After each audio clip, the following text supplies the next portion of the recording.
14 दिसंबर को हो सकता है महायुति कैबिनेट का विस्तार। बीजेपी के 20 विधायक ले सकते हैं मंत्री पद की शपथ। एकनाथ शिंदे की पार्टी के 12 और अजीत पवार की पार्टी के 10 विधायक ले सकते हैं शपथ, सूत्रों के अनुसार खबर।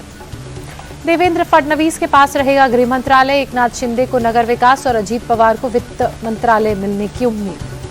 महाराष्ट्र चुनाव के नतीजों के खिलाफ सुप्रीम कोर्ट जाएगा इंडिया गठबंधन। शरद पवार के आवास पर हुई बैठक में फैसला।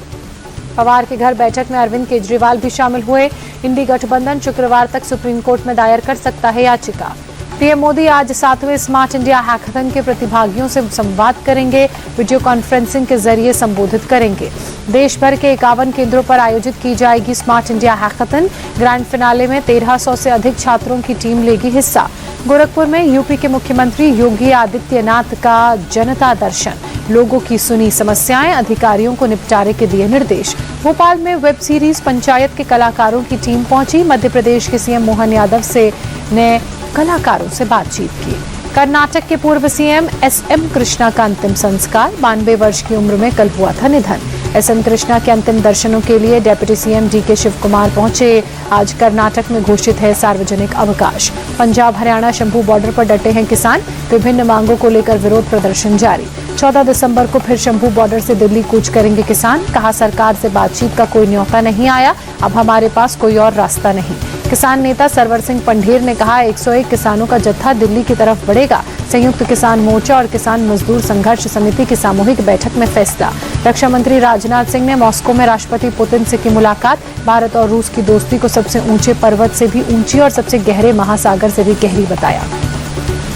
राजनाथ सिंह ने द्विपक्षीय रक्षा सहयोग के मुद्दों पर भी चर्चा की। बैठक के दौरान रूस के रक्षा मंत्री एंड्रे बेलोसोव भी मौजूद रहे।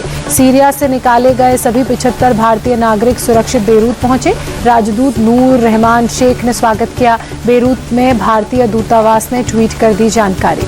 दहेज उत्पीड़न मामले में सुप्रीम कोर्ट की अहम टिप्पणी। अदालतें कानून का दुरुपयोग होने से बचाने के लिए सुनवाई के दौरान अतिरिक्त सतर्कता बरतें। सुप्रीम कोर्ट ने परिवार वालों के नाम तब तक नहीं शामिल करने की हिदायत दी जब तक उनकी सक्रिय भागीदारी नहीं हो। कहा, अक्सर पति के परिवार को फंसाने की प्रवृत्ति देखी गई है। बेंगलुरु के इंजीनियर अतुल सुभाष आत्महत्या केस में एफआईआर दर्ज। मराठाहल्ली पुलिस ने अतुल की पत्नी निकिता सिंघानिया समेत 4 लोगों के खिलाफ एफआईआर दर्ज की। बेंगलुरु के एक 34 साल के एआई इंजीनियर अतुल सुभाष ने की खुदकुशी। पत्नी और सास पर पैसे के लिए प्रताड़ित करने और सुसाइड के लिए उकसाने का आरोप लगाया।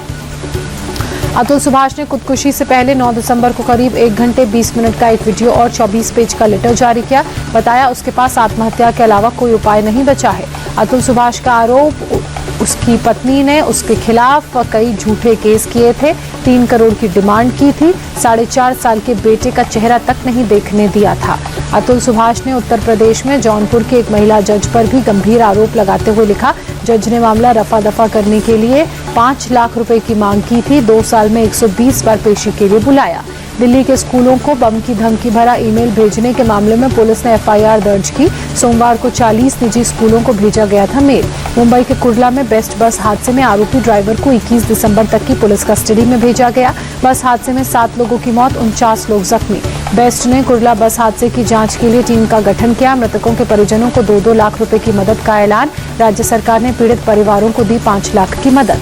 बस हादसे पर बेस्ट के जनरल मैनेजर अनिल डिग्गीकर का बयान। कहा, हादसा ड्राइवर की गलती से हुआ था या टेक्निकल फॉल्ट की वजह से, जांच में साफ होगा। उत्तर प्रदेश के हाथरस में दर्दनाक सड़क हादसा। ट्रक और वैन की टक्कर में एक बच्चे समेत 7 लोगों की मौत। हाथरस हादसे पर सीएम योगी ने संज्ञान लिया। मृतकों के परिवार वालों को 2-2 लाख रुपए के मुआवजे का ऐलान। सीएम योगी ने गंभीर रूप से घायलों को 50-50 हजार रुपए की आर्थिक मदद का आदेश दिया। घायलों को उचित इलाज मुहैया करवाने का निर्देश। बुलंदशहर में ओयो होटल और अवैध कॉलोनियों पर प्रशासन का बुलडोजर चला। 43 बीघा में बसाई गई 4 कॉलोनियों को जमींदोज किया गया। प्रशासन ने खुर्जा में नेशनल हाईवे 91 पर मौजूद ओयो होटल पर बुलडोजर चलाया। अवैध निर्माण के लिए लैंड माफियाओं पर भी कार्रवाई। यूपी के सीतापुर में बुलडोजर एक्शन। पीडब्ल्यूडी ने सरकारी जमीन पर अवैध निर्माण को हटाया। दुकानों सहित कई मकानों को बुलडोजर ने जमींदोज किया।